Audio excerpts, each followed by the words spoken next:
Godly cultivation system episode 4 part 1। जब रास्ते पर नाम उभरने लगते हैं।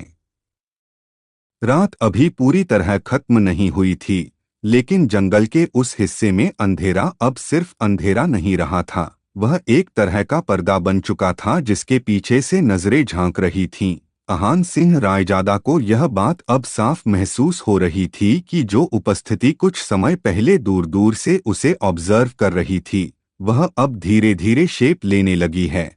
और इसी बहते हुए साइलेंस में सबसे पहले जो सामने आया वह कोई साधारण कल्टीवेटर नहीं था, बल्कि एक दुबला लेकिन बेहद स्थिर कद का आदमी, उम्र लगभग 25 के आसपास। आंखों में घमंड नहीं बल्कि कैलकुलेशन और शरीर से निकलती ऑरा साफ बता रही थी कि यह व्यक्ति आयरन स्पाइन मर्सनरी ग्रुप से है।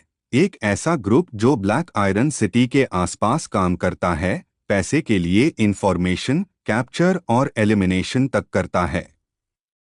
उस आदमी ने खुद को छुपाया नहीं, बल्कि खुले तौर पर सामने आ गया, जैसे वह पहले से तय करके आया हो। उसने हल्की मुस्कान के साथ कहा कि उसका नाम कैलाश वॉर्न है और वह इस इलाके में राउट सिक्योरिटी का काम देखता है। लेकिन उसकी नजरें जिस तरह अहान पर टिकी थीं, उससे साफ था कि यह सिक्योरिटी नहीं, पहचान की जांच थी। अहान रुका नहीं, उसने कैलाश की आंखों में सीधे देखा और कुछ नहीं बोला, क्योंकि इस तरह के लोग पहले बोलते हैं फिर हमला करते हैं। सिस्टम ने उसी पल धीरे से बताया, ये आदमी मिड लोअर रियल्म फाइटर है। इसके पास ब्लड लाइन नहीं है, लेकिन इसका बॉडी आयरन स्ट्रेंथ के पास पहुंच चुका है। कैलाश के पीछे से दो और लोग निकले, दोनों जवान, लेकिन उनके चलने के ढंग से साफ था कि वे सेक्ट से नहीं बल्कि स्ट्रीट ग्रोन फाइटर्स हैं। पहला खुद को रघु मलिक बताता है, ब्लैक आयरन सिटी के आउटर स्लम्स में पलाबढ़ा नाइव्स और पॉइजन का एक्सपर्ट। दूसरा था सेन लुओ, एक वॉन्डरिंग कल्टीवेटर जो बॉडी रिफाइनमेंट पर निर्भर है। उसके पास कोई ब्लड लाइन नहीं, लेकिन उसकी मसल डेंसिटी आम कल्टीवेटर्स से ज्यादा थी। तीनों ने मिलकर रास्ता ब्लॉक किया, लेकिन हथियार किसी ने भी अभी तक निकाले नहीं थे, क्योंकि यह कॉन्फ्रंटेशन से पहले का फेज था। अहान को यह सब नया नहीं लगा, क्योंकि लोअर रियल्म में ताकत से पहले रेप्यूटेशन चलती है और रेप्यूटेशन बनने से पहले टेस्ट लिया जाता है। कैलाश ने कामली पूछा कि अहान किस क्लैन या सेक्ट से है, क्योंकि इस रास्ते से आम लोग नहीं गुजरते। अहान ने जवाब नहीं दिया, बस एक कदम आगे बढ़ाया, और वही एक कदम उन तीनों को समझाने के लिए काफी था। सिस्टम ने उसकी एक्शन को तुरंत रजिस्टर किया, तुमने आइडेंटिटी हाइड की है, ये लॉन्ग टर्म के लिए बेनिफिशियल रहेगा। पर कहानी वहीं नहीं रुकी, क्योंकि जैसे ही टेंशन बढ़ी, उसी पल एक और ऑरा ने हवा को काटा। यह ऑरा उन तीनों से अलग थी, भारी लेकिन कंट्रोल्ड, और इसके साथ एक स्त्री की आवाज आई, शांत लेकिन ऑथोरिटी से भरी हुई। सामने जो आई वह थी युविका एशनफॉल, उम्र लगभग 20, एशनफॉल माइनर सेक्ट की आउटर डिसाइपल और रिसोर्स लॉजिस्टिक्स हैंडलर। उसका काम सेक्ट के लिए रेयर हर्ब्स और कल्टीवेशन मटेरियल्स का मूवमेंट संभालना था।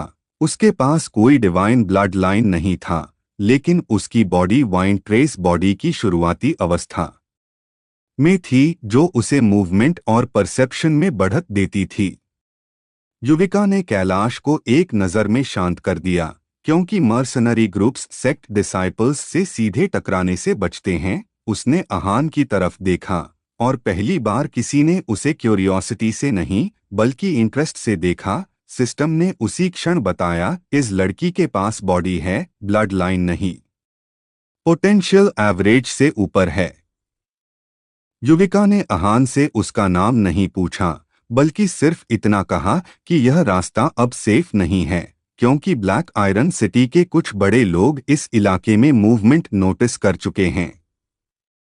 यही वह पल था जब अहान को पहली बार समझ आया कि उसकी हर हरकत, चाहे वह चुप्पी ही क्यों न हो, रिपल बना रही है। कैलाश और उसके लोग पीछे हट गए, क्योंकि उन्हें अपना आंसर मिल चुका था, यह लड़का नॉर्मल नहीं है और अभी लड़ना घाटे का सौदा होगा। युविका ने जाते जाते बस इतना कहा कि एशन फॉल सेक्ट जल्द ही नए कल्टिवेटर्स को ऑब्जर्व करने वाली है और अगर अहान जिंदा रहा तो वे फिर मिलेंगे। जैसे ही सबकी प्रेजेंस कम हुई, सिस्टम की आवाज फिर उभरी, तुमने बिना लेड प्रेशर हैंडल किया, इसे तुम्हारी सर्वाइवल रेटिंग इंक्रीज हुई है। आगे और लोग तुम्हें टेस्ट करेंगे। अहान ने सांस छोड़ी, लेकिन उसका मन शांत नहीं था, क्योंकि वह जानता था कि यह सिर्फ शुरुआत थी। अब उसके रास्ते में सिर्फ बीस्ट्स या रैंडम कल्टिवेटर्स नहीं आने वाले थे, बल्कि नाम, पहचान और एजेंडास वाले लोग आएंगे। वह फिर चल पड़ा, लेकिन अब उसके पीछे सिर्फ फुटप्रिंट्स नहीं छूट रहे थे, बल्कि रूमर्स की एक पतली सी लाइन बन रही थी। और लोअर रियल में यही लाइन आगे चलकर या तो शील्ड बनती है या फिर फंदा। और उसी फ्लो में बिना रुके कहानी अगले मोड़ की ओर बढ़ने लगी, जहां पहली बार अहान सिंह रायजादा को किसी बड़े मंच पर उतरना ही पड़ने वाला था, चाहे वह चाहे या नहीं। Godly cultivation system, episode 4 part 2। जब नाम हवा में तैरने लगता है। जंगल की उस लंबी घुमावदार पगडंडी पर चलते हुए अहान सिंह रायजादा को अब यह महसूस होने लगा था कि आसपास की खामोशी वैसी नहीं रही जैसी पहले हुआ करती थी। अब यह खामोशी सुनने वाली नहीं थी, बल्कि देखने वाली थी, जैसे हर पेड़, हर चट्टान, हर हवा का झोंका उसके होने को नोट कर रहा हो। और इसी के साथ उसे यह भी समझ आ गया कि कैलाश वॉर्न और आयरन स्पाइन मर्सनरी ग्रुप के लोगों के हटने के बाद जो खालीपन बना था, वह असल में खाली नहीं था, बल्कि किसी और के आने की जगह थी। ब्लैक आयरन सिटी से बाहर निकलने वाले रास्तों पर हमेशा से निगरानी रहती थी, लेकिन अब यह निगरानी व्यक्तिगत होने लगी थी, जैसे कोई तय कर चुका हो कि यह लड़का अब सिर्फ रास्ते का हिस्सा नहीं, बल्कि वजह बन चुका है। कुछ कोस आगे बढ़ते ही उसे एक टूटा हुआ स्टोन मार्कर दिखा, जिस पर पुराने समय में किसी सेक्ट का निशान रहा होगा, लेकिन अब वह घिस चुका था। वहीं पास में बैठा एक अधेड़ उम्र का व्यक्ति दिखा, साधारण कपड़े, कंधे पर लकड़ी का स्टाफ और आंखों में थकान नहीं बल्कि अनुभव। जैसे ही अहान उसके पास से गुजरा, वह आदमी बोला नहीं, लेकिन उसकी नजर ने बहुत कुछ कह दिया। सिस्टम उसी पल धीमे से जागा। ऑब्जर्वेशन नोट: ये आदमी रिटायर्ड कल्टिवेटर है। नाम हरिवंश कोले। पहले लोअर रियर्न गार्ड सेक्ट का मेंबर था, अब इंफॉर्मेशन ट्रेड करता है। हरिवंश ने खुद को ट्रैवलर बताया, लेकिन उसकी उंगलियां जिस तरह स्टाफ पर जमी हुई थीं, उससे साफ था कि यह आदमी अभी भी रिफ्लेक्स में जीता है। उसने कहा कि पिछले 2 दिनों में इस इलाके से गुजरने वाले कल्टिवेटर्स की संख्या बढ़ गई है और ज्यादातर लोग किसी एक नाम की तलाश में हैं, नाम जो अभी खुलकर बोला नहीं जा रहा, लेकिन इशारों में सब समझ रहे हैं। अहान ने न तो सवाल किया, न ही अपना नाम बताया, लेकिन हरिवंश की नजरें जैसे कंफर्म कर चुकी थीं कि जिसे वह ढूंढ रहे हैं, वह सामने ही खड़ा है। आगे बढ़ते हुए जंगल धीरे धीरे पतला होने लगा और जमीन का रंग बदलने लगा। यह इलाका ग्रे फैन पास कहलाता था, ब्लैक आयरन सिटी और बाहरी कल्टिवेशन राउट्स के बीच का न्यूट्रल जोन, जहां न तो सेक्ट का सीधा अधिकार चलता है और न ही सिटी गार्ड्स का। यहाँ रूल सिर्फ एक होता है, जो बच गया वही सही। पास के ऊंचे पत्थरों पर 2 सिलुएट्स दिखे, और जैसे ही अहान उनके करीब पहुंचा, वे नीचे कूदे। पहला था धीरज कौल, उम्र लगभग 27, ग्रे फैन पास में एस्कोर्ट सर्विसेज चलाता है। उसका कल्टिवेशन लोअर रियर्न की मिडल स्टेज में था, बॉडी रिफाइनमेंट हैवी। दूसरा था मोक्षारेन, साइलेंट टाइप, पॉइजन और ट्रैप्स में एक्सपर्ट और एक वॉन्डरिंग किलर के तौर पर जाना जाता है। दोनों ने खुद को रास्ते का मालिक नहीं बताया, बल्कि वार्निंग देने वाले कहा। धीरज ने बताया कि ब्लैक आयरन सिटी के अंदरूनी फैमिलीज ने नोटिस कर लिया है कि कोई आउटसाइडर क्वाइटली बैलेंस बिगाड़ रहा है, और ऐसे में या तो अलायंस बनती है या एग्जाम्पल। सिस्टम ने तुरंत नोट किया, ये लॉग टेस्ट नहीं कर रहे, ये मैसेज डिलीवर कर रहे हैं। डिसीजन तुम्हारा है। अहान ने पहली बार खुलकर बात की, लेकिन आवाज में कोई चुनौती नहीं थी, सिर्फ क्लैरिटी थी। उसने कहा कि वह किसी का बैलेंस नहीं बिगाड़ रहा, वह बस चल रहा है। मोक्षारेन की आंखें सिकुड़ी, क्योंकि इस तरह का जवाब या तो बेवकूफ देता है या वह जिसे सच में फर्क नहीं पड़ता। और मोक्षा समझ गया कि सामने वाला दूसरा टाइप है। बिना कुछ कहे दोनों पीछे हट गए, क्योंकि उनका काम चेतावनी देना था, लड़ना नहीं। जैसे ही वे हटे, हवा में एक हल्की सी ठंडक फैल गई, जो मौसम से नहीं आई थी। अहान ने रुककर सांस ली, और उसी पल सिस्टम की आवाज फिर उभरी। तुम्हारा नाम अब लोकल सर्किट्स में सर्कुलेट कर रहा है। ये फेज शैडो रिकॉग्निशन का है। डायरेक्ट फाइट अभी रेयर होगी, इनडायरेक्ट प्रेशर बढ़ेगा। यह आवाज रोबोटिक नहीं थी, बल्कि जैसे कोई पुराना साथी कामली बता रहा हो कि अब खेल अगले लेवल पर जा रहा है। ग्रे फैन पास के पार निकलते ही दूर से कुछ टॉर्च लाइट्स दिखीं, और उनके बीच खड़े गार्ड्स के कपड़ों से साफ था कि वे एशनफॉल माइनर सेक्ट से हैं। इनमें से एक आगे आया, नाम बताया, रितेश एशनफॉल, सेक्ट लॉजिस्टिक्स विंग का फील्ड ऑफिसर, उम्र 22, कल्टीवेशन लोअर रियर्न की अर्ली मिड बाउंड्री पर। उसने अहान को देखा और तुरंत पहचान नहीं बनाई, लेकिन उसकी आंखों में वही क्यूरियोसिटी थी जो युविका एशनफॉल की आंखों में थी। यह क्यूरियोसिटी डर से नहीं, संभावना से आती है। रितेश ने बताया कि सेक्ट अगले कुछ दिनों में ओपन इवैल्यूएशन रखने वाला है, ऑफिशियली हब्स और रिसोर्स कलेक्शन के नाम पर, लेकिन असल में यह राइजिंग वेरिएबल्स की स्क्रीनिंग होगी। उसने इनविटेशन नहीं दिया, बस जानकारी दी, जैसे यह चॉइस अहान की नहीं, बल्कि इनेविटेबिलिटी की हो। सिस्टम ने उसी पल कहा, event notice received, participation optional है, और इग्नोर करना लॉन्ग टर्म में अटेंशन ड्रॉ करेगा। अहान ने कुछ नहीं कहा, सिर्फ सिर हिलाया और आगे बढ़ गया, लेकिन उसके कदम अब पहले जैसे हल्के नहीं थे, क्योंकि वह समझ चुका था कि वह अब अकेला ट्रैवलर नहीं रहा। उसके पीछे रूमर्स हैं, सामने इवैल्यूएशंस हैं, और बीच में वह डेस्टिनी है जिसे वह खुद अभी पूरी तरह देख नहीं पा रहा। और इसी बहते हुए फ्लो में, बिना किसी पॉज के, कहानी उस बिंदु की ओर बढ़ने लगी जहां रास्ते पर चलना और रास्ता चुनना दोनों एक साथ हो जाने वाले थे। और वहीं से वह मुलाकात जन्म लेने वाली थी, जो आगे चलकर सिर्फ कहानी नहीं, बल्कि किस्मत बदल देगी। Godly cultivation system, episode 4 part 3। जब ठंडी हवा किस्मत से टकराई। ग्रे फैन पास की सीमा पार करते ही रास्ता अचानक खुल गया, जैसे पत्थरों और चट्टानों की संकरी पकड़ के बाद दुनिया ने एक लंबी सांस ली हो। सामने फैला हुआ क्षेत्र फ्रॉस्टवेल बेसिन कहलाता था, एक ऐसा इलाका जहां ठंड मौसम नहीं, चेतावनी होती है, और जहां साधारण कल्टीवेटर्स ज्यादा देर टिक नहीं पाते। अहान सिंह रायजादा जैसे ही उस घाटी में उतरा, हवा में घुली बर्फीली नमी ने उसकी त्वचा को छुआ, और उसी पल उसे समझ आ गया कि यह ठंड प्राकृतिक नहीं है, बल्कि कल्टीवेशन ऑरा का परिणाम है, नियंत्रित, संतुलित और बेहद शुद्ध। घाटी के किनारे एक टूटे हुए स्टोन ब्रिज के पास एक युवती खड़ी थी, सफेद और हल्के नीले रंग के कपड़े, कमर तक खुले चांदी जैसे बाल, और आंखें जो किसी को देखती कम थीं, पर सब कुछ महसूस जरूर करती थीं। उसका नाम था ईरा देविका, उम्र लगभग 21 वर्ष, बाहर से देखने पर एक वॉन्डरिंग कल्टीवेटर, लेकिन असल में देविका डिवाइन क्लैन की सीड ब्रांच से जुड़ी हुई, अपने क्लैन लीडर की बेटी, जो इस लोअर रियल्म में अपनी पहचान छुपाकर यात्रा कर रही थी।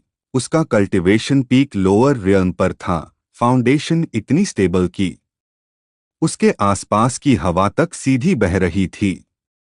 अहान ने उसे देखा और रुका नहीं, क्योंकि वह जानता था कि इस तरह के लोग रास्ते पर खड़े नहीं होते, बल्कि इंतजार करते हैं। ईरा ने भी तुरंत कुछ नहीं कहा, लेकिन जैसे ही अहान स्टोन ब्रिज के करीब पहुंचा, जमीन पर जमी बर्फ अचानक क्रैक हुई, बिना आवाज के, और अगले ही पल पूरा ब्रिज ठंड की पतली परत में ढक गया।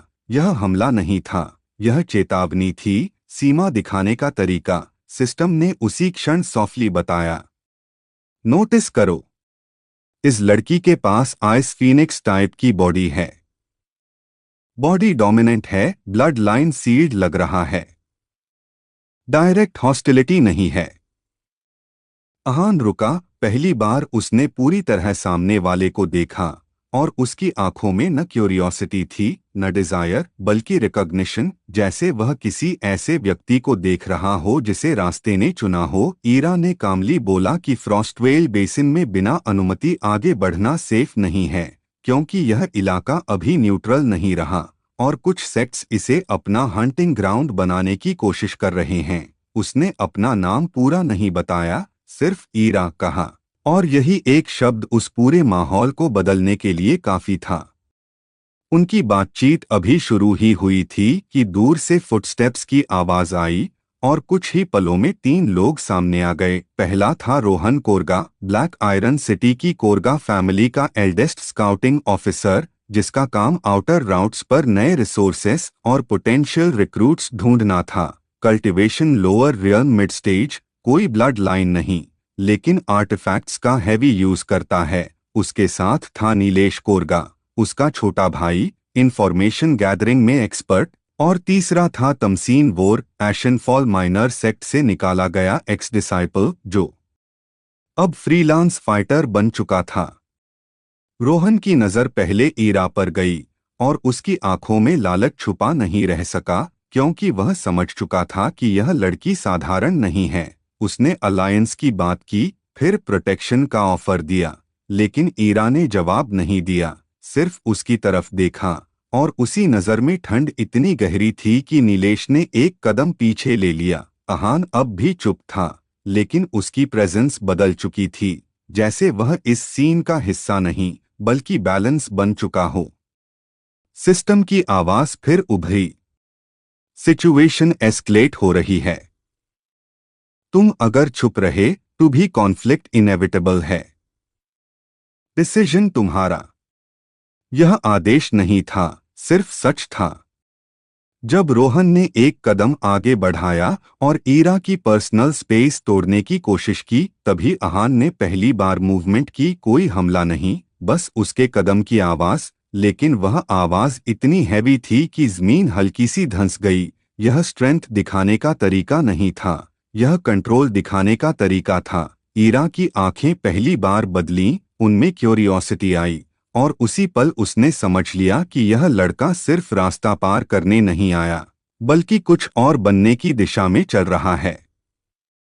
रोहन ने सिचुएशन पढ़ ली और पीछे हट गया, क्योंकि वह समझ चुका था कि यहाँ लड़ाई जीतने से ज्यादा नुकसान होगा। जाते जाते उसने चेतावनी दी कि फ्रॉस्टवेल बेसिन अब शांत नहीं रहेगा और अगली मुलाकात इतनी सिविलाइज्ड नहीं होगी। जैसे ही वे लोग दूर हुए, हवा फिर शांत हो गई और ठंड सामान्य लगने लगी।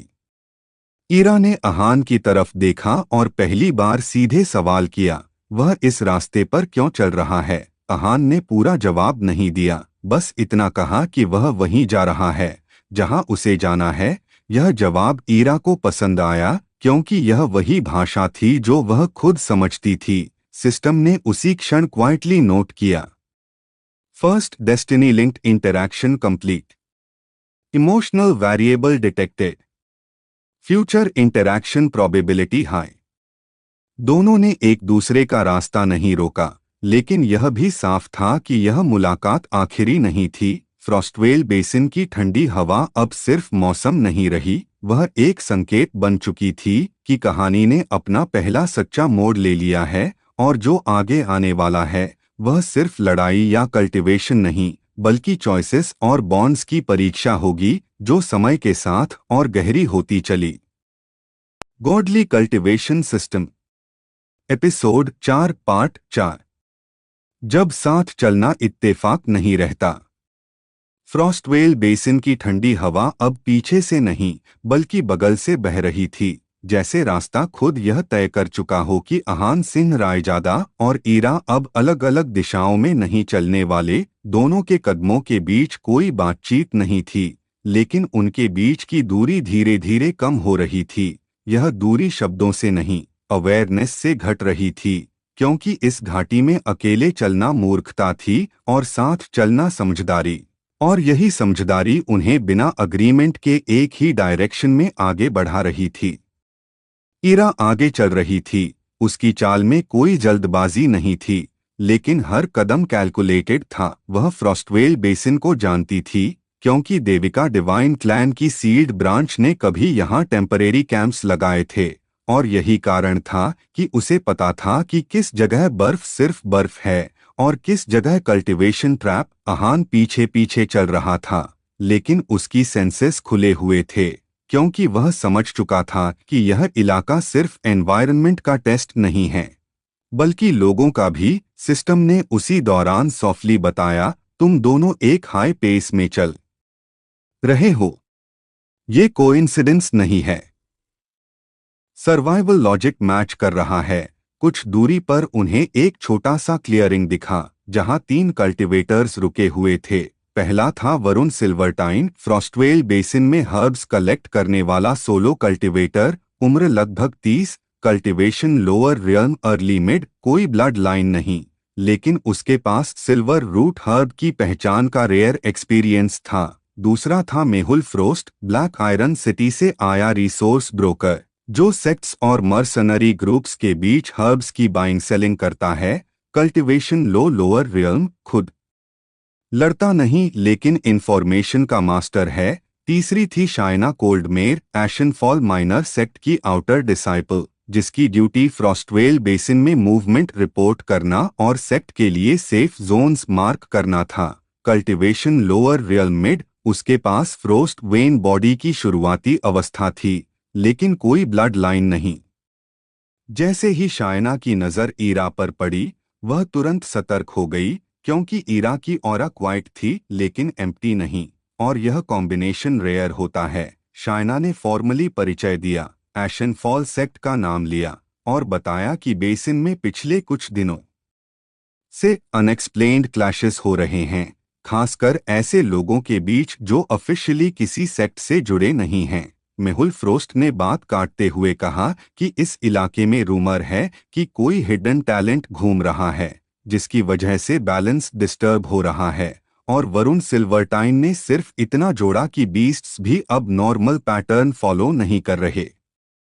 अहान ने इन तीनों से ज्यादा बात नहीं की, लेकिन उसने सुना, क्योंकि लोअर रियल में इंफॉर्मेशन अक्सर पावर से पहले काम आती है। ईरा ने भी सीधे कुछ नहीं कहा, लेकिन उसने शाइना से फ्रॉस्टवेल बेसिन के नॉर्दर्न एग्जिट के बारे में पूछा, और शाइना ने जवाब देते हुए बताया कि वह रास्ता अभी टेम्पररीली सील्ड है, क्योंकि वहां स्टोनजॉ आइस बीस्ट मूवमेंट बढ़ गई है। सिस्टम ने उसी पल नोट किया, स्टोनजॉ आइस बीस्ट मिड-टियर थ्रेट है, तुम्हारे करंट स्टेट में मैनेजेबल है, पार अननेसेसरी कॉन्फ्लिक्ट अवॉइड करना बेटर रहेगा। जब वे आगे बढ़े तो क्लियरिंग पीछे छूट गई, लेकिन मेहुल फ्रोस्ट की नज़र देर तक अहान पर टिकी रही, क्योंकि उसने बहुत सारे कल्टीवेटर्स देखे थे, लेकिन ऐसे बहुत कम जो बिना पूछे बिना दिखाए प्रेजेंस बना लेते हों।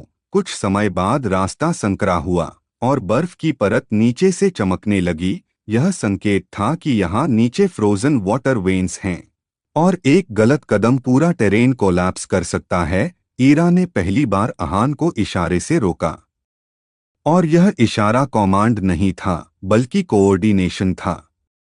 उसी पल बर्फ के नीचे से एक भारी वाइब्रेशन आई, और सामने की जमीन फटकर खुली। बाहर निकला स्टोनजॉ आइस बीस्ट, 4 मीटर लंबा, पत्थर जैसी खाल और जबड़े पर बर्फ की मोटी परत। यह बीस्ट फ्रॉस्टवेल बेसिन का नेचुरल गार्डियन था, और आमतौर पर अकेले ट्रैवलर्स को निशाना बनाता था। सिस्टम की आवाज फिर उभरी, थ्रेट कंफर्म हुआ, बीस्ट इंस्टिंक्ट बेस्ड है, अगर तुम कंट्रोल दिखाओ फाइट शॉर्ट रहेगी।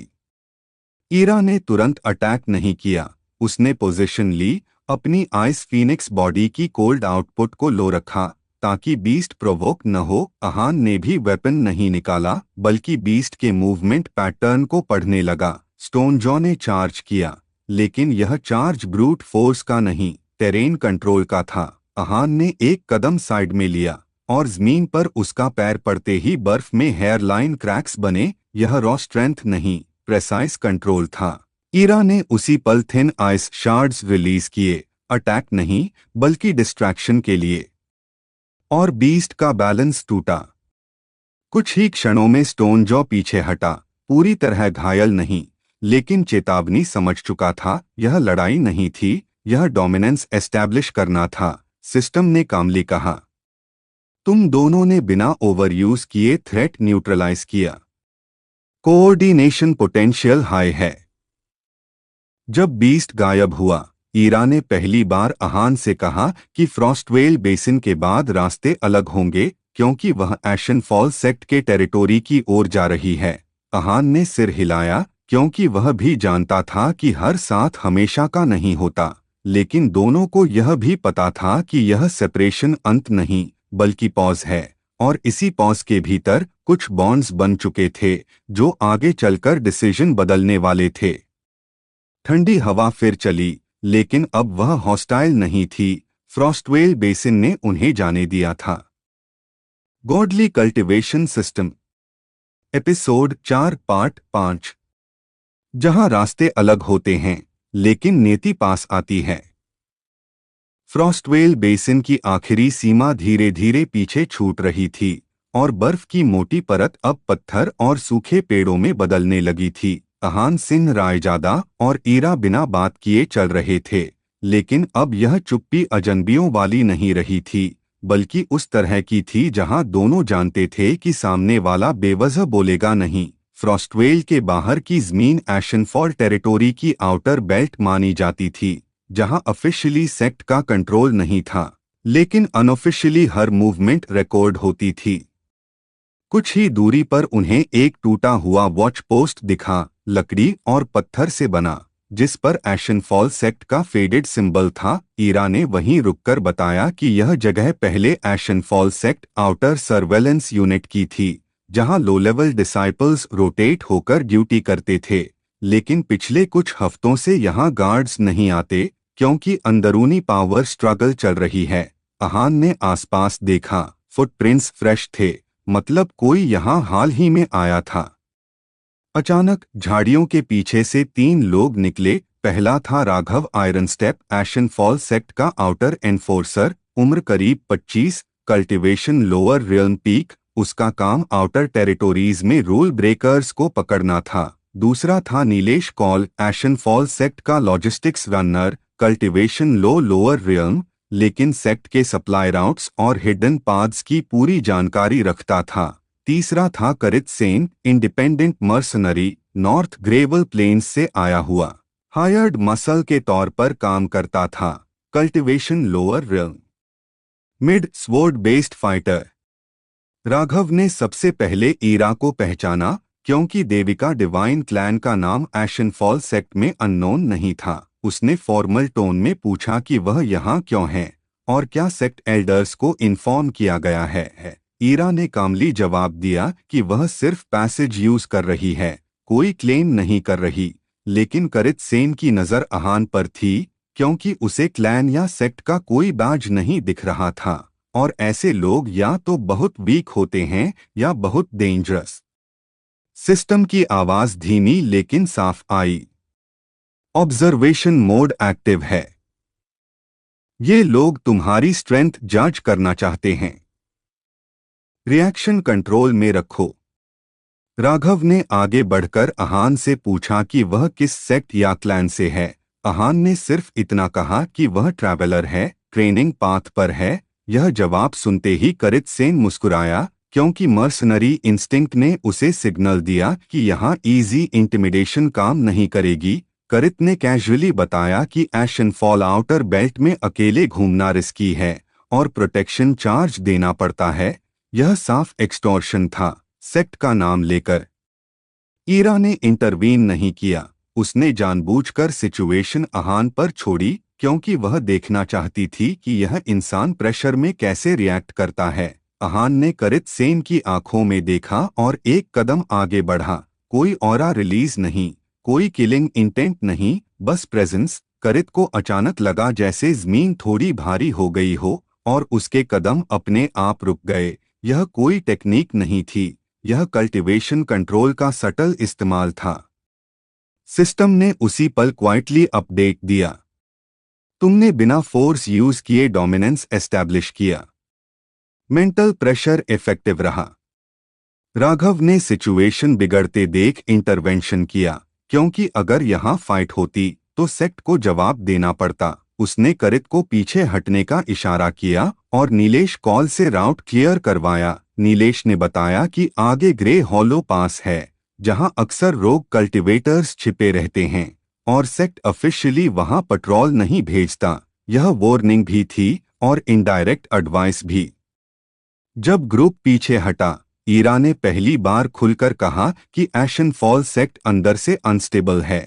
एल्डर्स और इनर डिसाइपल्स के बीच कॉन्फ्लिक्ट चल रहा है और इसी केओस में कई लोग पावर ग्रैब करने की कोशिश कर रहे हैं। अहान ने यह सब सुना, लेकिन उसके दिमाग में सिर्फ एक बात क्लियर थी, जहां इंस्टेबिलिटी होती है वहीं अपॉर्चुनिटी जन्म लेती है। ग्रे हॉलो पास की ओर बढ़ते हुए वातावरण बदल गया। हवा सूखी थी और चट्टानों के बीच अजीब सी गूंज थी। यहाँ उन्हें एक और फिगर दिखी जो चुपचाप एक पत्थर पर बैठी थी। यह था अर्जुन वाले ग्रे हॉलो का रेजिडेंट स्काउट। कोई सेक्ट नहीं, कोई क्लैन नहीं, उसका काम पास से गुजरने वालों की इंफॉर्मेशन कलेक्ट करना और नियर बाय सेटलमेंट्स को सेल करना था। Cultivation lower real mid, perception sharp, combat average. Arjun ने उन्हें आते देख हाथ उठाकर रोका और बताया कि आगे पास के अंदर कुछ नॉर्मल नहीं है, क्योंकि पिछले 2 दिनों से वहां एनर्जी फ्लक्चुएशंस हो रहे हैं, जैसे कोई high grade blood line awakening process शुरू हुआ हो। यह सुनकर ईरा की आंखों में एक पल के लिए हल्की चमक आई, लेकिन उसने कुछ कहा नहीं। सिस्टम ने तुरंत रिएक्ट किया, एनर्जी फ्लक्चुएशन रिकॉर्ड हो रहा है, possible rare constitution awakening nearby. यहीं ईरा रुकी और उसने अहान से कहा कि ग्रे हॉलो पास के बाद उनका रास्ता अलग होगा, क्योंकि उसे एशन फॉल टेरिटोरी के अंदर रिपोर्ट करनी है।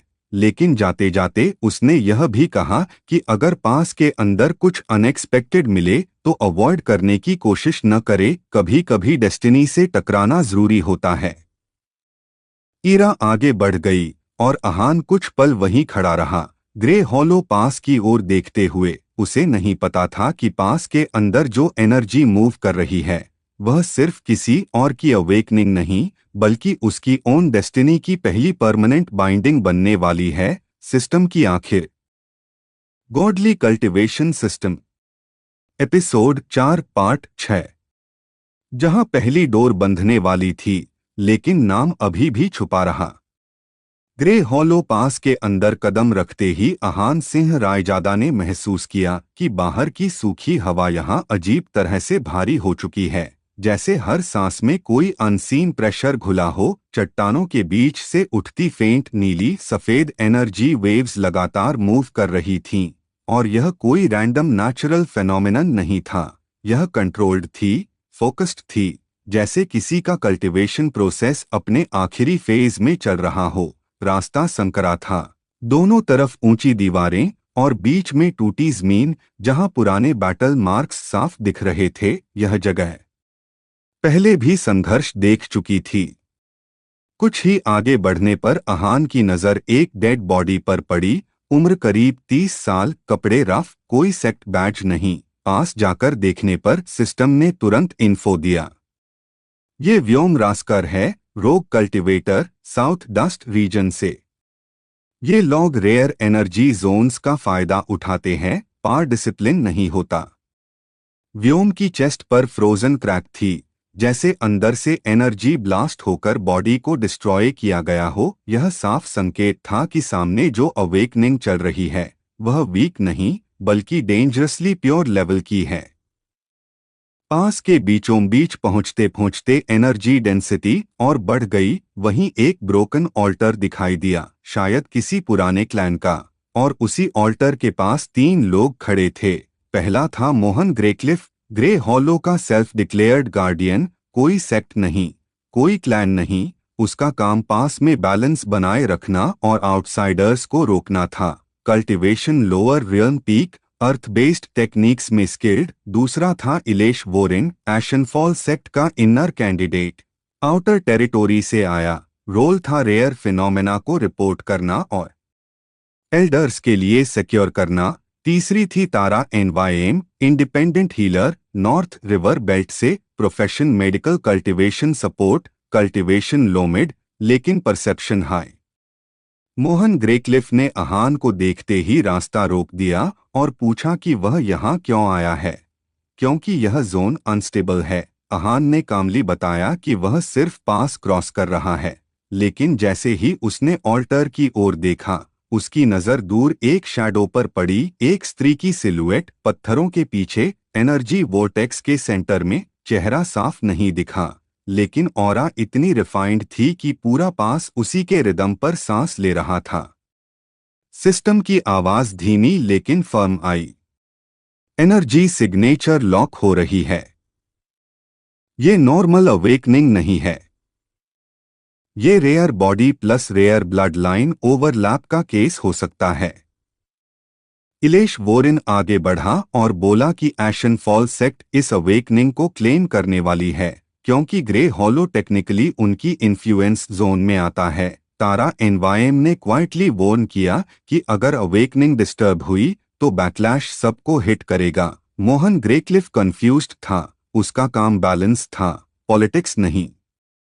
इसी बीच जमीन कांपने लगी, ऑल्टर के पीछे से एनर्जी सर्ज निकली और हवा में आइस ब्लू फ्लेम्स की पतली धाराएं तैरने लगीं। यह फायर नहीं था, कोल्ड एसेंस थी, refined ice fire fusion. Shadow अब थोड़ा क्लियर हुई, लंबे बाल, बर्फ जैसी स्किन टोन, आंखें बंद, पूरा शरीर फ्रोस्ट ब्लू मार्किंग्स से ढका हुआ। यह कोई रैंडम कल्टिवेटर नहीं थी, यह बोर्न कॉन्स्टिट्यूशन वाली थी।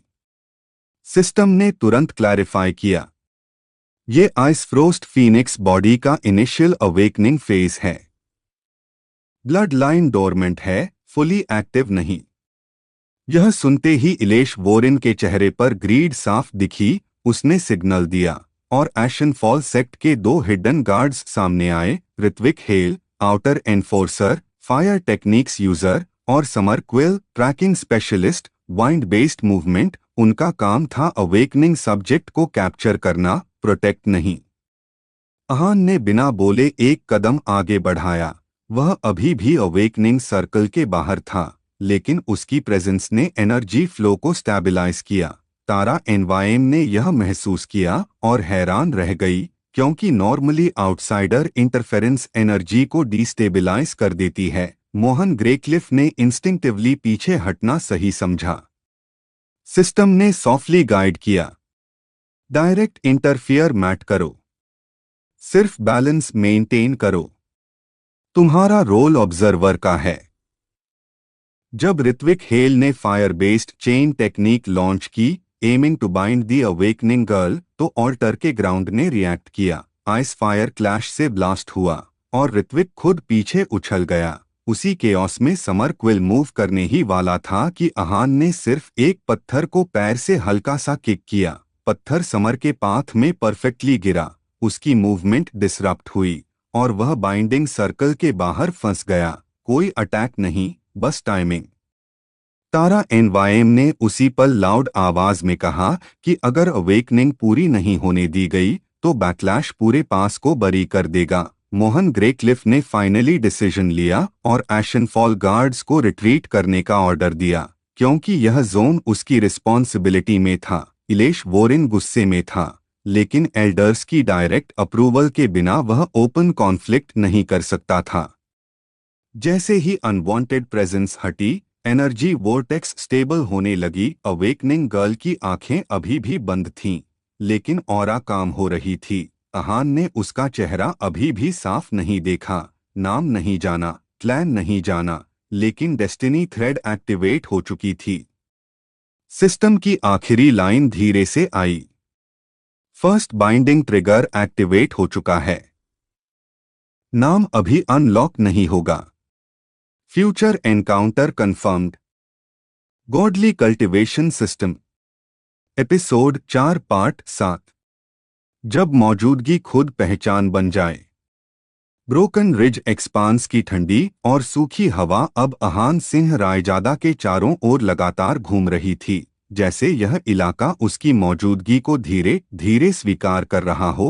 पिछली घटनाओं की परछाइयां अभी पूरी तरह मिटी नहीं थीं। क्रिम्सन रोड गैंग का डर, ट्रैकर्स की नजरें और सेक्ट पैट्रोल्स की हलचल, सब कुछ एक साथ लोअर रियल्म की सतह के नीचे बह रहा था, और अहान बिना रुके आगे बढ़ रहा था, क्योंकि उसके लिए रुकना अब ऑप्शन नहीं रहा था।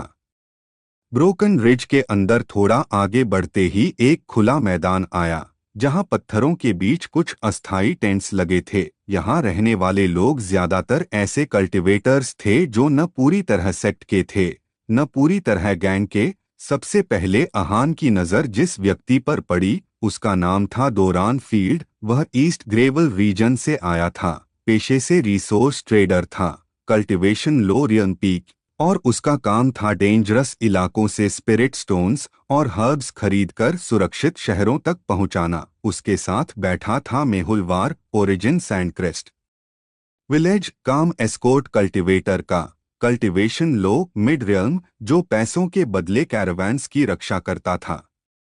थोड़ा दूर एक अलग चट्टान के पास बैठी थी सेरा लिन, ओरिजिन ब्लू हॉलो, पेशे से इंफॉर्मेशन कलेक्टर, कल्टिवेशन लो रियल्म मिड, जो अलग अलग गैंग्स और सेक्ट्स की मूवमेंट्स की जानकारी इकट्ठा करके बेचती थी। उसकी आंखें लगातार सराउंडिंग्स स्कैन कर रही थीं, और जैसे ही अहान पास से गुजरा, उसने इंस्टिंक्टिवली उसकी तरफ दोबारा देखा, क्योंकि उसकी चाल में जल्दबाजी नहीं थी, लेकिन कॉन्फिडेंस साफ दिख रहा था।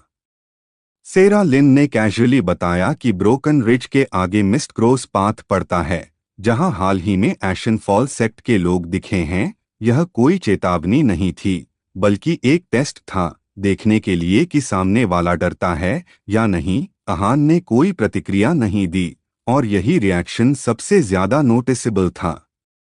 जैसे ही वह मिस्ट क्रॉस पाथ की ओर बढ़ा, जमीन का रंग बदलने लगा, पत्थरों पर हल्की नमी दिखने लगी। यहीं पर अचानक सामने आए तीन लोग, जिनकी प्रेजेंस से माहौल भारी हो गया। सबसे आगे था Regan Halt, origin black spur outpost, पेशे से sect hired enforcer, cultivation lower realm late stage. उसके साथ थे आयरेक और जूनो, दोनों एशन फॉल सेक्ट के आउटर डिसाइपल्स। काम था रास्तों पर सस्पिशियस कल्टिवेटर्स को रोकना और पूछताछ करना।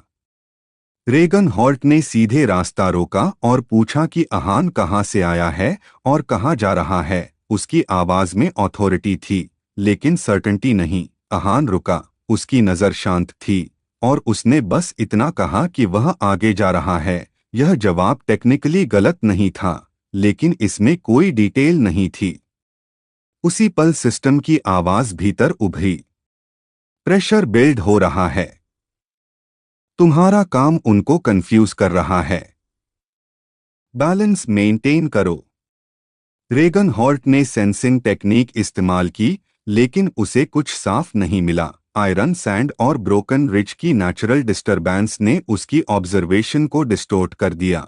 जूनो थोड़ा नर्वस हो गया, क्योंकि उसे लगा कि सामने वाला ईदर बहुत कमजोर है या बहुत ज्यादा स्टेबल। आयरेक ने सजेस्ट किया कि कॉन्फ्रंटेशन अवॉइड किया जाए, क्योंकि मिस्ट क्रॉस पाथ सेक्ट के लिए भी सेंसिटिव एरिया था। कुछ सेकंड के भारी सन्नाटे के बाद रेगन हॉल्ट ने रास्ता छोड़ दिया, लेकिन जाते जाते उसने अहान को ध्यान से देखा, जैसे उसका चेहरा मेमोरी में सेव कर रहा हो। यह कोई जीत नहीं थी, लेकिन यह साफ था कि अहान की प्रेजेंस अब कैजुअली इग्नोर नहीं की जा सकती।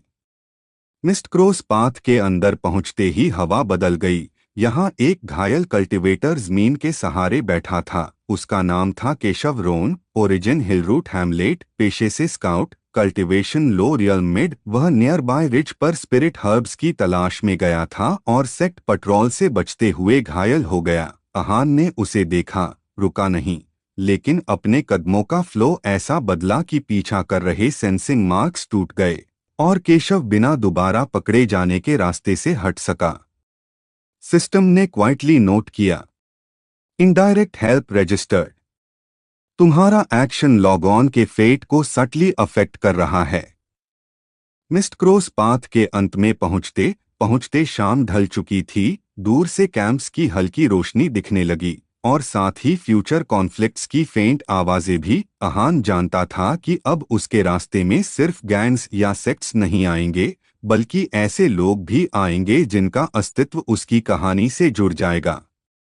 सिस्टम की आखिरी लाइन धीमी और साफ थी, हिडन फेज ऑलमोस्ट ओवर है। अगला स्टेप डायरेक्ट कनेक्शन का होगा। और बिना पीछे देखे अहान सिंह रायजादा आगे बढ़ गया, क्योंकि कहानी अब उस मोड़ के करीब थी जहां सिर्फ ऑब्जर्वेशन नहीं, बल्कि रिश्ते, टकराव और फैसले उसकी किस्मत को नई दिशा देने वाले थे। Godly cultivation system, episode 4 part 8। जब पहली डोर खींची और किस्मत ने जवाब दिया। मिस्ट क्रॉस पाथ की नमी भरी हवा पीछे छूट चुकी थी और अब अहान सिंह रायजादा जिस रास्ते पर चल रहा था वह धीरे धीरे फ्रॉस्टविंड बॉर्डरलैंड की सीमा में प्रवेश कर रहा था। यह इलाका लोअर रियल में बहुत कम लोगों को पसंद था, क्योंकि यहाँ की ठंड सिर्फ शरीर को नहीं, कल्टीवेशन की स्टेबिलिटी को भी परखती थी, और जो अपना बैलेंस नहीं रख पाता वह यहीं टूट जाता। अहान के कदम स्टेडी थे, उसके भीतर टाइम और लाइफ का फ्लो बिना रुकावट आगे बढ़ रहा था, जैसे यह ठंड उसके लिए चुनौती नहीं बल्कि एक शांत बैकग्राउंड हो। बॉर्डरलैंड के आउटर जोन में कुछ वुडन स्ट्रक्चर्स बने थे जहां ट्रैवलर्स रुककर आग जलाते थे। यहीं पर अहान की मुलाकात हुई एक छोटे से ग्रुप से। सबसे पहले जिस व्यक्ति ने उसे नोटिस किया उसका नाम था Harvik Sen, origin north slate town, पेशे से supply handler, cultivation low real peak, जो फ्रॉस्टविंड क्षेत्र में सेक्ट्स के लिए रेशन और टूल्स पहुंचाने का काम करता था। उसके साथ थी Maya Rin, origin cold steppe village, profession route guide, cultivation low real mid, जो इस बॉर्डरलैंड के सेफ पाथ्स जानती थी। और तीसरा था Tolan Arc, origin rich point hamlet, profession guard cultivator, cultivation low mid realm, जिसका काम कैरावैन्स की रक्षा करना था। हार्विक सेन ने बातचीत की शुरुआत की और बताया कि आगे का इलाका अनस्टेबल है, क्योंकि पिछले कुछ दिनों से स्पिरिट प्रेशर अचानक बढ़ गया है। माया रिन ने भी जोड़ा कि फ्रॉस्टविंड बॉर्डरलैंड में किसी अननोन कल्टीवेटर की वजह से आइस फ्लो डिस्टर्ब हो रहा है और सेक्ट पैट्रोल्स अलर्ट पर हैं। अहान ने सब सुना, लेकिन ज्यादा कुछ कहा नहीं, क्योंकि वह जानता था कि डिस्टरबेंस का सोर्स शायद वही है, लेकिन अनजाने में। जैसे ही वह ग्रुप से थोड़ा आगे बढ़ा, ठंडी हवा अचानक तेज हो गई और बर्फ के कण हवा में घूमने लगे। उसी समय सामने एक अकेली आकृति दिखाई दी, सफेद नीले कपड़ों में, शांत पोस्चर और आंखों में गहराई। यह वही युवती थी जिससे उसकी मुलाकात पहले हो चुकी थी, Ira Devika, origin Devika divine clan की सीड ब्रांच से, पेशे से wandering cultivator, cultivation lower realm peak, जिनके भीतर आइस फीनिक्स टाइप बॉडी का प्रभाव छुपा हुआ था, जबकि उसका ब्लड लाइन अभी पूरी तरह सील्ड था। ईरा देविका इस बार अचानक नहीं रुकी, बल्कि सीधे अहान के पास आई। उसकी आवाज शांत थी, लेकिन उसमें हेजिटेशन नहीं था। उसने कहा कि फ्रॉस्टविंड बॉर्डरलैंड में अहान की प्रेजेंस डिस्टर्ब कर रही है, और यह बात सेक्ट्स ने भी नोटिस कर ली है। यह वार्निंग नहीं थी, बल्कि कंसर्न थी। अहान ने पहली बार उसे ध्यान से देखा, और उसकी आंखों में किसी तरह की हॉस्टिलिटी नहीं, बल्कि अंडरस्टैंडिंग दिखी। उसी पल सिस्टम की आवाज भीतर उभरी, कनेक्शन डिपेंड हो रहा है, इमोशनल अवेयरनेस इंक्रीज हो रही है, कंट्रोल मेंटेन रखो। दोनों की बातचीत ज्यादा लंबी नहीं थी, लेकिन हर शब्द हैवी था। ईरा देविका ने बताया कि वह यहाँ अपने क्लैन के पुराने सील पॉइंट्स चेक करने आई है, क्योंकि फ्रॉस्टविंड बॉर्डरलैंड उसके क्लैन से जुड़ा हुआ था। अहान ने अपने बारे में ज्यादा नहीं बताया, लेकिन इतना जरूर कहा कि वह रास्ते में नहीं रुकेगा। ईरा ने सिर हिलाया, क्योंकि वह इस जवाब को समझती थी। अचानक आसपास की हवा में शार्प फ्लक्चुएशन हुआ। दूर से फुटस्टेप्स और ऑरा का दबाव महसूस हुआ। यह एशन फॉल सेक्ट की पेट्रोल यूनिट थी। लीड में थी Lysa Dorn, origin pale amber coast, पेशे से discipline enforcer, cultivation lower realm late stage, और उसके साथ थे दो आउटर डिसाइपल्स, केरीन और वोल्म। दोनों का काम सस्पिशियस कल्टिवेटर्स की पहचान करना और रिपोर्ट करना था। लाइसा डोन की नज़र सबसे पहले ईरा देविका पर गई, क्योंकि उसकी आइस ऑरा छुपी हुई होते हुए भी प्योर थी। उसने सवाल किया कि वह यहाँ क्या कर रही है। ईरा ने कामली जवाब दिया कि वह इंडिपेंडेंट कल्टिवेटर है। एशन फॉल सेक्ट की अथॉरिटी इस बॉर्डरलैंड में लिमिटेड थी, लेकिन प्रेशर डालना उनका तरीका था। अहान इस सीन में अभी भी साइलेंट था। सिस्टम ने सॉफ्टली गाइड किया, अभी इंटरफियर मैट करो, ऑब्जर्वेशन का फेज चल रहा है, टाइमिंग इंपॉर्टेंट है। लाइसा डोर्न ने सेंसिंग टेक्निक का यूज किया, लेकिन एनवायरनमेंट की कोल्ड डिस्टरबेंस और आयरन सैंड ट्रेल से आई रेसिडुअल इंटरफेरेंस ने उसे क्लियर पिक्चर नहीं दी। केरीन अनईजी हो गया, क्योंकि उसे अहान की प्रेजेंस अननेचुरल लगी, ना ज्यादा स्ट्रॉन्ग ना ज्यादा वीक। बोल्म ने सजेस्ट किया कि अननेसेसरी कॉन्फ्लिक्ट अवॉइड किया जाए, क्योंकि फ्रॉस्टविंड बॉर्डरलैंड सेक्ट के लिए भी अनस्टेबल था। कुछ सेकंड्स के टेंस साइलेंस के बाद पेट्रोल पीछे हट गई, लेकिन जाते जाते लाइसा डोर ने ईरा और अहान दोनों को मेमोरी में मार्क कर लिया। यह साफ था कि फ्यूचर में उनकी दोबारा मुलाकात होगी, और वह ज्यादा फ्रेंडली नहीं होगी। पेट्रोल के जाने के बाद फ्रॉस्टविंड बॉर्डरलैंड फिर शांत हो गया। ईरा देविका ने अहान की तरफ देखा और पहली बार हल्की सी मुस्कान दिखाई। उसने कहा कि एशन फॉल सेक्ट जैसे लोग बार बार आएंगे, और अगली बार सिर्फ सवाल नहीं होंगे। अहान ने जवाब दिया कि वह इसके लिए तैयार है। सिस्टम ने क्वाइटली कंफर्म किया, फर्स्ट बॉन्ड स्टेबलाइजिंग है, ट्रस्ट स्लो है, पार जेन्युइन है। रात गहराने लगी थी, दूर दूर छोटे कैंप्स की आग दिख रही थी। ईरा देविका ने अलग रास्ता लिया, लेकिन जाते जाते इतना कहा कि फ्रॉस्टविंड बॉर्डरलैंड में फिर मुलाकात होगी। यह प्रॉमिस नहीं था, लेकिन सर्टेनिटी थी। अहान अकेला आगे बढ़ा, ठंडी हवा के बीच, लेकिन अब वह अकेला नहीं था। उसकी कहानी में पहली बार कोई ऐसा जुड़ा था जो सिर्फ रास्ते। Godly cultivation system, episode 4 part 9। जहां नजरें पीछा करती हैं और इरादे टकराते हैं। फ्रॉस्टविंड बॉर्डरलैंड की ठंडी हवा अब पहले जैसी नहीं लग रही थी, क्योंकि अहान सिंह रायजादा के भीतर अवेयरनेस का स्तर बदल चुका था। ईरा देविका के अलग होते ही रास्ता फिर से सुनसान हो गया, लेकिन यह सन्नाटा खाली नहीं था। इसमें हिडन प्रेशर था, ऐसा प्रेशर जो अनुभवी कल्टिवेटर्स ही पहचान पाते हैं। बर्फ से ढकी जमीन पर चलते हुए अहान ने महसूस किया कि आसपास की स्पिरिट फ्लो बार बार डिस्टर्ब हो रही है, जैसे कोई जानबूझकर एरिया स्कैन कर रहा हो। और यही वजह थी कि उसने अपनी गति कम नहीं की, बल्कि कंट्रोल और स्टेडी रखी, ताकि कोई भी सडन मूवमेंट उसे वीक ना समझे।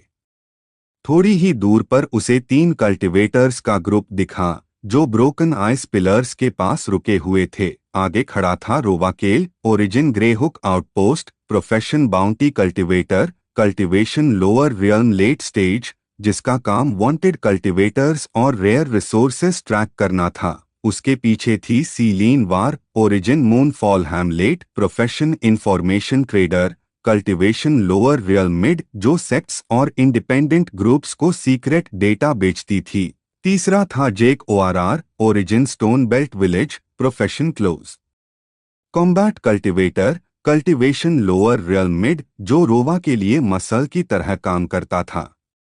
रोवा केल ने अहान को देखकर खुलकर कुछ नहीं कहा, लेकिन उसकी आंखों में कैलकुलेशन साफ दिख रही थी। सीलीन वार ने एक हल्की मुस्कान के साथ बातचीत शुरू की, पूछते हुए कि वह फ्रॉस्टविंड बॉर्डरलैंड में किस मकसद से आया है।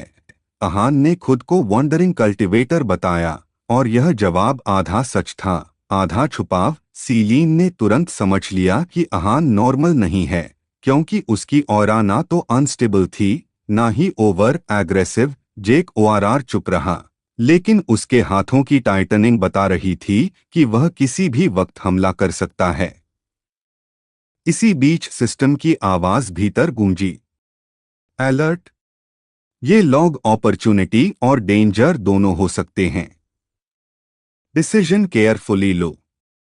सीलीन वार ने बताया कि एशन फॉल सेक्ट और आयरन वेल गिल्ड दोनों ही फ्रॉस्टविंड बॉर्डरलैंड में मूवमेंट बढ़ा चुके हैं, क्योंकि यहां किसी एंशिएंट सील के वीकन होने की खबर फैली है। रोवा केल ने साफ कहा कि जो भी उस सील के पास जाएगा वह या तो बहुत ऊपर जाएगा या हमेशा के लिए गायब हो जाएगा। यह वार्निंग कम और टेस्ट ज्यादा था, यह देखने के लिए कि अहान का रिएक्शन क्या होगा।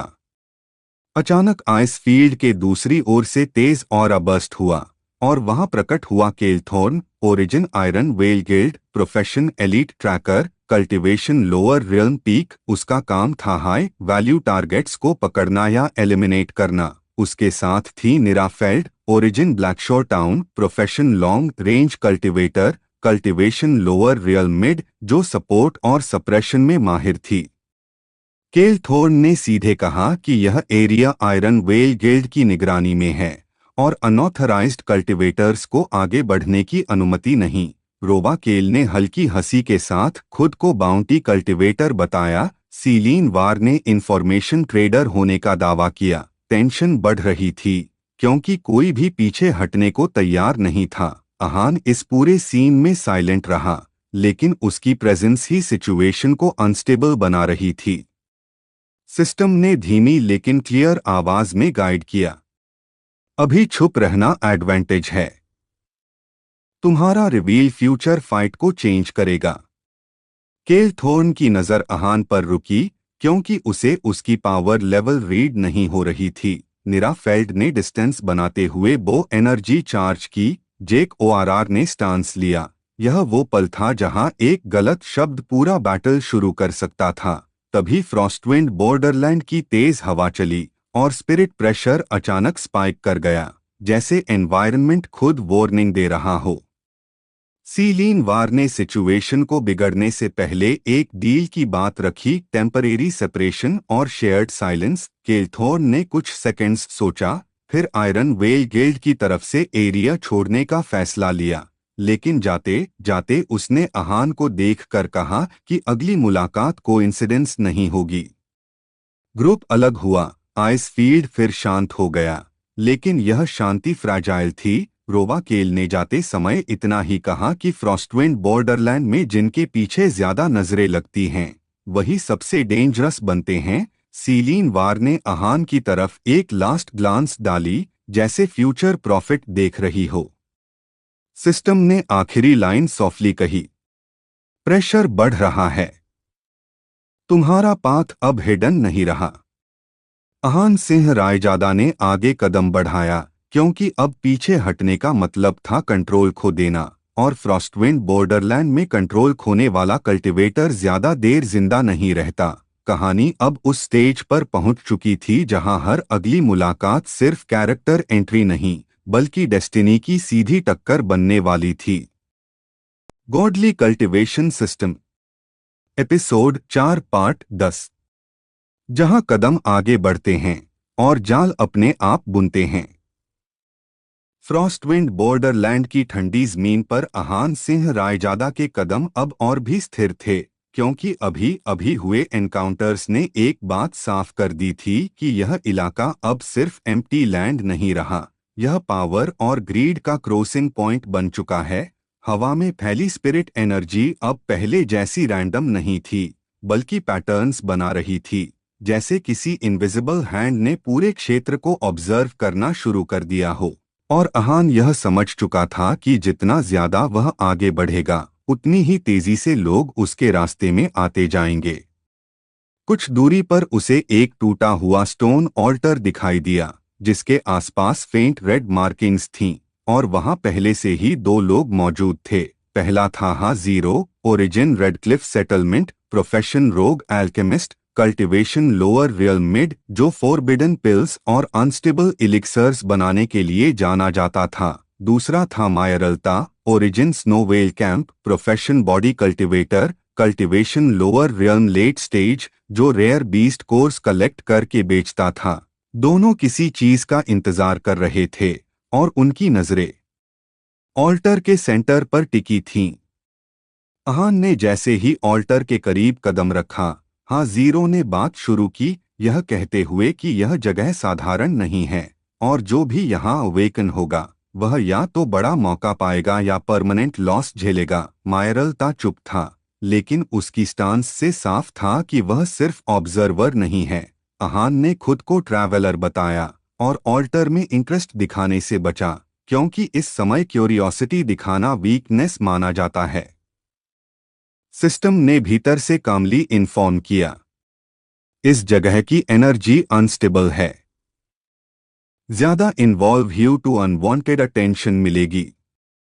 तभी जमीन हल्की सी कांपी और ऑल्टर की मार्किंग्स फेंट ग्लो करने लगी। उसी पल वहां पहुंचा रेत कारण origin iron well guild forward unit, profession patrol leader, cultivation lower realm peak, जिसका काम रिस्ट्रिक्टेड जोन्स को सिक्योर करना था। उसके साथ थी Lysa Oren, origin iron vale inner camp, profession signal cultivator, cultivation lower real mid, जो स्पिरिट फ्लक्चुएशंस डिटेक्ट करने में एक्सपर्ट थी। रेत कारण ने आते ही एरिया क्लेम कर लिया, यह बताते हुए कि आयरन वेल गिल्ड को यहाँ अबनॉर्मल रीडिंग्स मिली हैं। हाँ जीरो ने खुद को एल्केमिस्ट बताया। मायरलता ने रिसोर्स कलेक्टर। अहान फिर से साइलेंट रहा और यही साइलेंस रेत कारण को अनईजी कर रही थी। लाइसा ओरेन की आंखें बार बार अहान की तरफ जा रही थीं, क्योंकि उसका डिटेक्शन स्किल उसे साफ रीडिंग नहीं दे पा रहा था। सिस्टम की आवाज फिर गूंजी, तुम्हारा प्रेजेंस कंफ्यूज कर रहा है, ये तुम्हारा नेचुरल एडवांटेज है। अचानक ऑल्टर के सेंटर से शार्प स्पिरिट वेव निकली और जमीन के नीचे से क्रैक जैसी आवाज आई। हाँ जीरो पीछे हटा। मायरलता ने बॉडी हार्डन टेक्निक एक्टिवेट की। रेत कारण ने कमांड दी कि कोई भी आगे ना बढ़े। उसी क्षण अहान ने महसूस किया कि यह ऑल्टर किसी ट्रेजर के लिए नहीं, बल्कि किसी पुराने सील के आउटर लेयर के लिए बना था, और वह सील पूरी तरह टूटा नहीं है। लाइसा ओरेन ने साफ कहा कि यह जगह रिपोर्ट करनी होगी, लेकिन डिले डेंजरस हो सकता है। रेत कारण डिसीजन लेने में फंस गया और यही हेजिटेशन एनवायरनमेंट को और अनस्टेबल बना रही थी। हाँ जीरो ने क्वाइटली रिट्रीट करना शुरू किया, क्योंकि उसे ऐसे केओस में फायदा नहीं दिखता। मायरलता सिचुएशन देखकर पीछे हटा, रिसोर्स लॉस से ज्यादा लाइफ इंपॉर्टेंट समझते हुए। सिस्टम ने सॉफ्ट वार्निंग दी, यहां रुकना तुम्हारे पाथ को स्लो करेगा, आगे बढ़ना ज्यादा सेफ है। अहान ने बिना कुछ कहे ऑल्टर के साइड से निकलने का रास्ता चुना, और जैसे ही उसने बाउंड्री क्रॉस की, स्पिरिट प्रेशर अचानक काम हो गया, मानो एरिया ने उसे पास होने दिया हो। रेत कारण ने यह डिटेल नोटिस कर ली और यही उसके दिमाग में सबसे बड़ा सवाल बन गई। पीछे से लाइसा ओरेन की आवाज आई कि यह कल्टीवेटर नॉर्मल नहीं है और आयरन वेल गिल्ड को उस पर नजर रखनी चाहिए। अहान ने पीछे मुड़कर नहीं देखा, क्योंकि वह जानता था कि अब उसका नाम फाइल्स में नहीं बल्कि इंटेंशंस में दर्ज हो चुका है। सिस्टम ने आखिरी लाइन दी, ऑब्जर्वेशन कंप्लीट, अब डायरेक्ट इंटरफेरेंस दूर नहीं है। फ्रॉस्टविंड बॉर्डरलैंड की सीमा के पास पहुंचते हुए अहान समझ चुका था कि अब एनकाउंटर्स रैंडम नहीं रहेंगे। अब जो भी सामने आएगा वह या तो उसे रोकने आएगा या उसे इस्तेमाल करने, और कहानी उसी मोड़ पर पहुंच चुकी थी जहां हर अगला कदम सिर्फ आगे बढ़ना नहीं बल्कि किसी अनसीन वॉर में एंट्री होगा। Godly cultivation system, episode 4 part 11। जब निगाहें पीछा करने लगें और रास्ते खुद बोलने लगें। फ्रॉस्टविंड बॉर्डरलैंड की सीमा पार करते ही वातावरण बदल चुका था। ठंड अब सीधी हड्डियों में नहीं चुभ रही थी, बल्कि हवा में एक अजीब सा दबाव था, जैसे हर दिशा से किसी की नज़र लगातार अहान सिंह रायजादा पर टिकी हो। और उसे खुद भी महसूस हो रहा था कि आयरन वेल गिल्ड का वह एनकाउंटर यहीं खत्म नहीं हुआ, क्योंकि ऐसे गिल्ड्स मौके नहीं छोड़ते। वे इंतजार करते हैं, ऑब्जर्व करते हैं और फिर सही समय पर मूव करते हैं। कुछ ही दूरी पर रास्ता दो भागों में बंट रहा था। बाईं ओर एंशिएंट ट्रेड पाथ था, जहां छोटे छोटे ग्रुप्स रिसोर्स ट्रांसपोर्ट करते थे, और दाईं ओर क्रैक्ड रेवाइन राउट, जिसे रिस्की माना जाता था क्योंकि वहां स्पिरिट बीस्ट्स और हिडन फॉर्मेशंस की स्टोरीज मशहूर थीं। अहान ने बिना ज्यादा सोचे रेवाइन वाला रास्ता चुना, क्योंकि इजी रास्ते अक्सर ट्रैप्स से भरे होते हैं। थोड़ी देर बाद उसे सामने 3 लोग दिखे। पहला था Jarnvek, origin Ashline village, profession mercenary scout, cultivation lower realm early stage, जो गिल्ड्स के लिए टेरेन मैपिंग करता था। दूसरा था Selra Emvyan, origin north hollow camp, profession healer cultivator, cultivation lower realm mid stage, जो इंजर्ड टीम्स को recover करती थी। तीसरा था Boroscan, origin Stoneback tribe, profession axe warrior, cultivation lower realm late stage, जिनका काम एस्कोर्ट मिशंस करना था। तीनों एक टेम्परेरी कैंप सेट कर रहे थे, और साफ लग रहा था कि वे रास्ता ब्लॉक नहीं कर रहे, बल्कि किसी का इंतजार कर रहे हैं। जार्नवेक ने सबसे पहले अहान को देखा और न्यूट्रल टोन में पूछा कि वह किस तरफ जा रहा है। सेलरा एम्बायन की नज़र पॉस्चर और ब्रीदिंग पर थी, क्योंकि हीलर होने के कारण वह वीकनेस जल्दी पकड़ लेती थी। बोरोस्कैन साइलेंट था, लेकिन उसके हाथ में पकड़ी एक्स जरूरत पड़ने पर तुरंत बोल सकती थी। अहान ने शॉर्ट आंसर दिया कि वह अकेला ट्रैवलर है और आगे के रीजन की तरफ जा रहा है। सिस्टम की आवाज भीतर आई। ये ग्रुप हॉस्टाइल नहीं है, लेकिन प्रेशर में डिसीजन बदल सकता है। काम रहना बेटर है। सेलरा एम्वायन ने हल्की मुस्कान के साथ कहा कि क्रैक्ड रेवाइन राउट सेफ नहीं है, और अगर अहान चाहे तो उनके साथ शॉर्ट डिस्टेंस तक चल सकता है। यह ऑफर जेन्युइन था, लेकिन अहान समझ गया कि हीलर की क्यूरियोसिटी अब जाग चुकी है। उसने ऑफर पोलाइटली डिक्लाइन किया, यह कहते हुए कि वह अकेले चलने का आदी है। जैसे ही अहान आगे बढ़ा, उसने महसूस किया कि कोई उसकी मूवमेंट फॉलो कर रहा है। थोड़ी दूरी पर शैडो की तरह चलते हुए दिखा Krell Enox, origin black spur outpost, profession bounty tracker, cultivation lower realm mid stage, जो आयरन वेल जैसे गिल्ड्स के लिए टारगेट्स ट्रैक करता था। क्रेल खुलकर सामने नहीं आया, लेकिन उसकी प्रेजेंस छिपी भी नहीं थी, जैसे वह जानबूझकर प्रेशर बना रहा हो। सिस्टम ने सॉफ्ट अलर्ट दिया, तुम्हारा नाम अब मूवमेंट लॉग्स में आ चुका है। ट्रैकर एक्टिव है।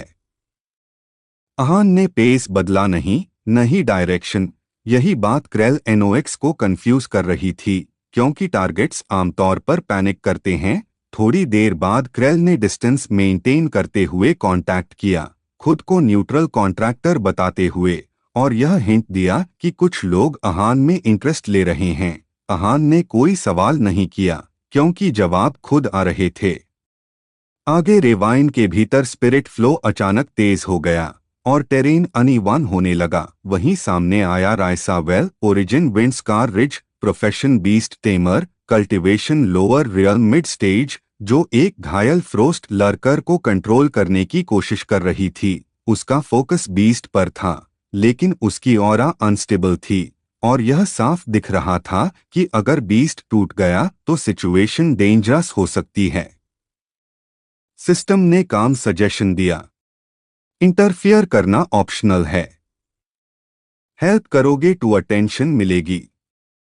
अहान रुका नहीं, लेकिन उसने स्पिरिट प्रेशर का एक कंट्रोल्ड वेव छोड़ा, इतना कि बीस्ट काम हो जाए। बिना रिवील हुए रायसा वेल ने सरप्राइज में इधर उधर देखा, लेकिन कुछ समझ नहीं पाई। क्रेल एनोएक्स ने यह सब दूर से देखा, और उसी पल उसने डिसाइड कर लिया कि यह कल्टीवेटर सिंपल ट्रैवलर नहीं है।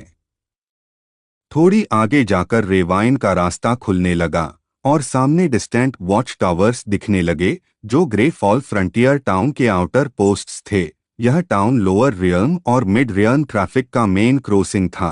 अहान जानता था कि टाउन में एंटर करना मतलब विजिबिलिटी बढ़ाना, लेकिन रिसोर्सेस और इंफॉर्मेशन दोनों वहीं मिलते हैं।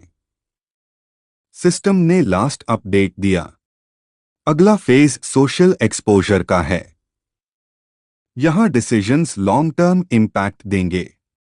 ग्रेफॉल फ्रंटियर टाउन की सीमा के पास खड़े होकर अहान ने एक पल के लिए पीछे देखा, जहां रेवाइन की शैडोज अब शांत हो चुकी थीं, लेकिन पीछा करने वाली नजरें गायब नहीं हुई थीं। अब कहानी उस मोड़ पर आ चुकी थी जहां अकेला चलना भी स्ट्रैटेजी बन चुका था, और हर मिलने वाला इंसान सिर्फ कैरेक्टर नहीं, बल्कि आने वाले केओस का हिस्सा था।